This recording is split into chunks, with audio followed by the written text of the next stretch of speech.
Buenos días, mi nombre es Luis Carlos Artejo Osorio, estudiante de Ingeniería de Software de la Universidad de Cartagena.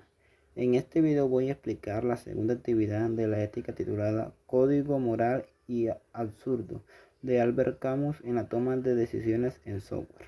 El objetivo principal de esta actividad es comprender algunos conceptos fundamentales de la ética y la moral mediante la reflexión filosófica y el análisis de los relatos del escritor Albert Camus para posteriormente relacionarlos con situaciones que pueden presentarse en campos de la ingeniería de software. Durante la explicación voy a hablar primero de los conceptos de ética y moral, acción moral, juicio moral. Después explicaré los relatos La mujer adúltera y El renegado o un espíritu confuso. Finalmente relacionaré estas ideas con dos dilemas tecnológicos y explicaré mi posición frente a la pregunta de si un software puede ser ético o moral. Ética moral, acción moral y juicio moral. Para comenzar es importante diferenciar cuatro conceptos. El primero es la ética.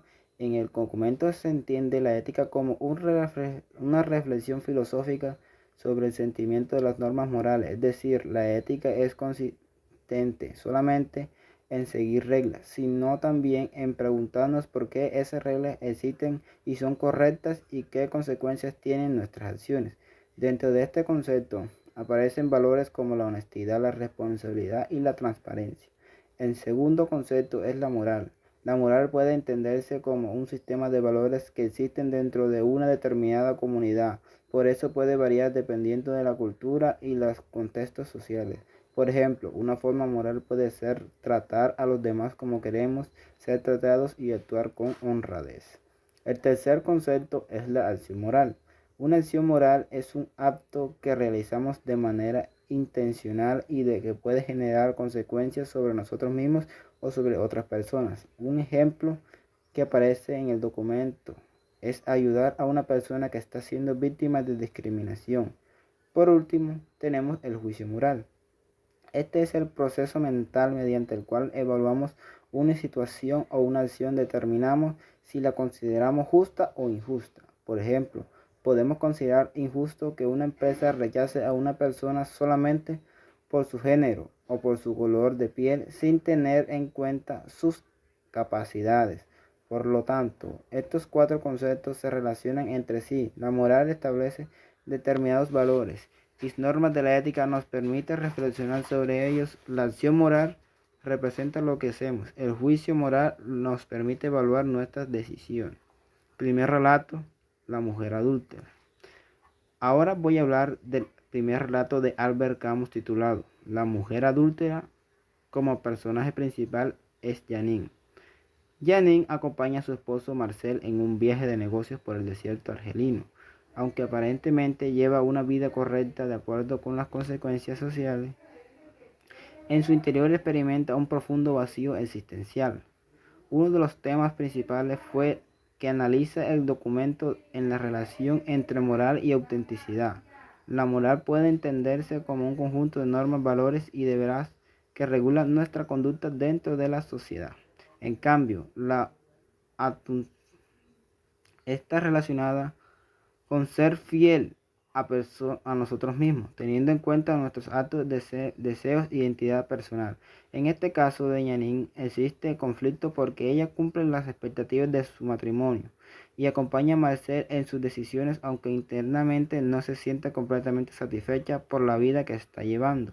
El matrimonio le proporciona cierta estabilidad, pero al mismo tiempo Janine empieza a sentir que está perdiendo parte de su independencia. Ella reflexiona sobre todo aquello en lo que ha renunciado después de casarse y comenzar una nueva vida. El conflicto entre la moral colectiva y su búsqueda de libertad aparece principalmente cuando Janine sube a la terraza durante la noche.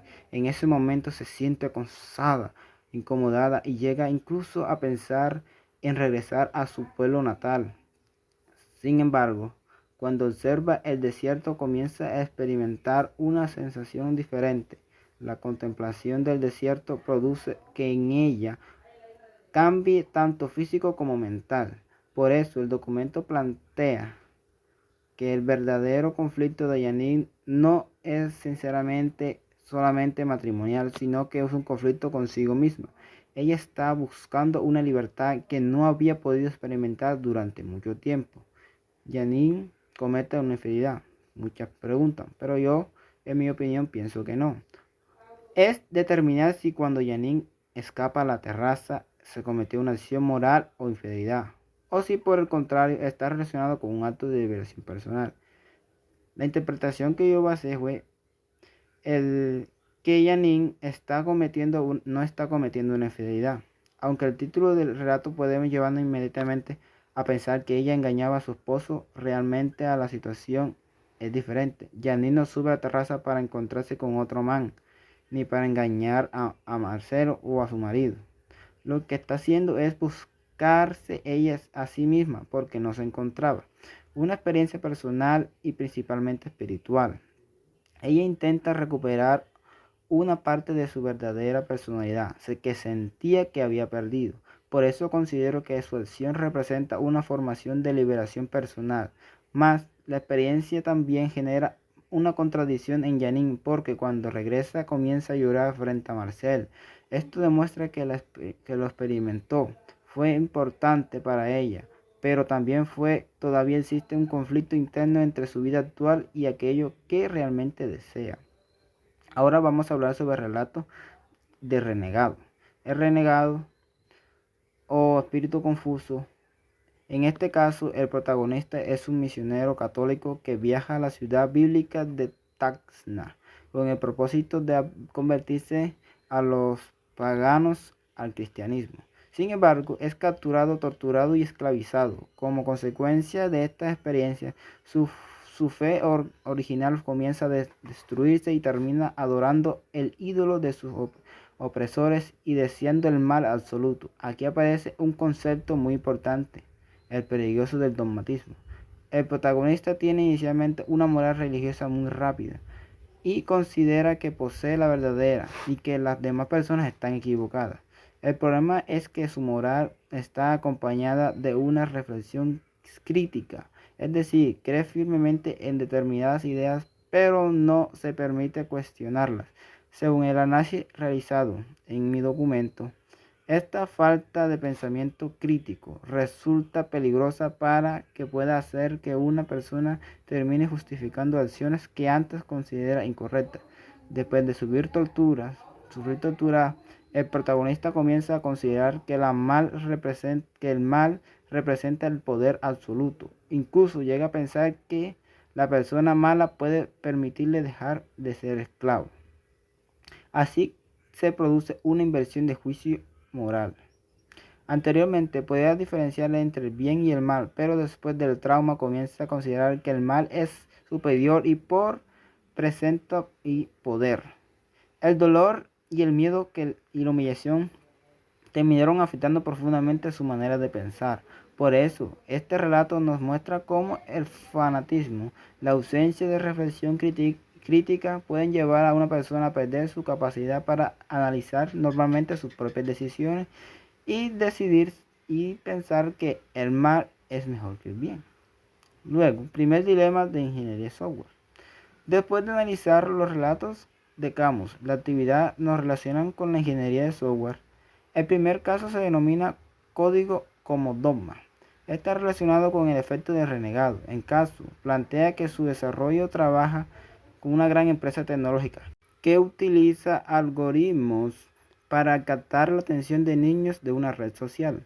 El desarrollador sospecha que este sistema puede producir daños psicológicos, pero la dirección de la empresa le exige cumplir las metas establecidas. Aquí podemos diferenciar claramente esta moral corporativa y ética personal.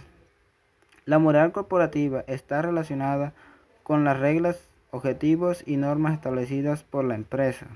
Por la ética personal obliga al desarrollador a realizar una pregunta adicional: ¿qué consecuencias tendrá?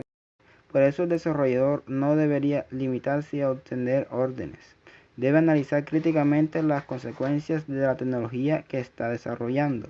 De esta manera puede evitar convertirse en ese espíritu confuso del relato de Camus, es decir, una persona que simplemente actúa órdenes sin cuestionar sus acciones puede causar daño. Segundo dilema sobre reclutamiento. El segundo dilema se domina el despertar ético.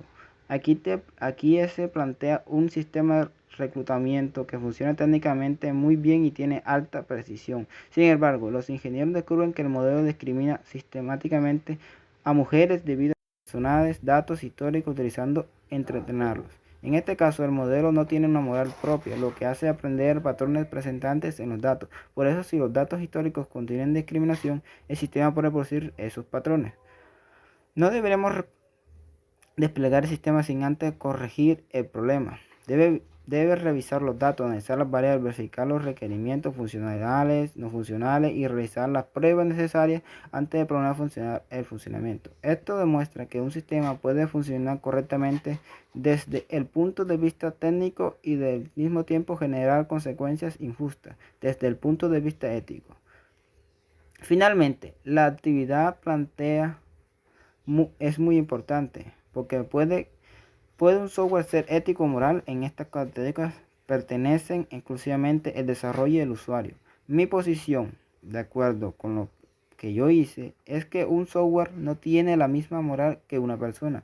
El software no posee conciencia, libertad propia e intención como las personas. El software ejecuta aquello en lo que fue diseñado y programado. Sin embargo, podemos hablar de aspectos éticos relacionados con un software que, dependiendo de cómo sea diseñado, puede producir resultados beneficiosos o perjudiciales. Por esto, la responsabilidad principal aparece en las personas que diseñan, desarrollan, implementan y utilizan esos sistemas para que no haga daño a nadie. No basta con un programador funcione correctamente. También debemos preguntarnos qué consecuencias puede generar a quien puede afectar a esos estamos destruyendo, a solucionar un problema o en crear uno nuevo. Para terminar, esta actividad nos permite entender que la ética y la moral tienen una relación directa con la ingeniería de software.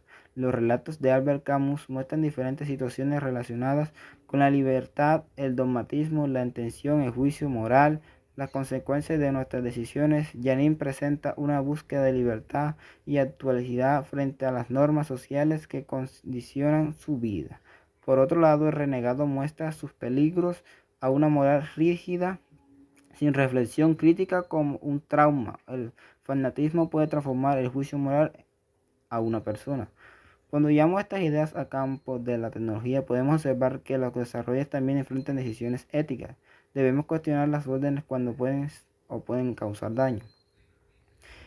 En la ética y la ingeniería de software no consiste solamente en programar correctamente, también significa pensar críticamente, actuar responsablemente y comprender nuestros sistemas tecnológicos para evitar afectar a los demás, como lo que vimos en el renegado, que por los maltratos que sufrió, él quería cambiar su personalidad y no reflexionó sobre él porque su trauma fue mucho peor de lo que él pensaba.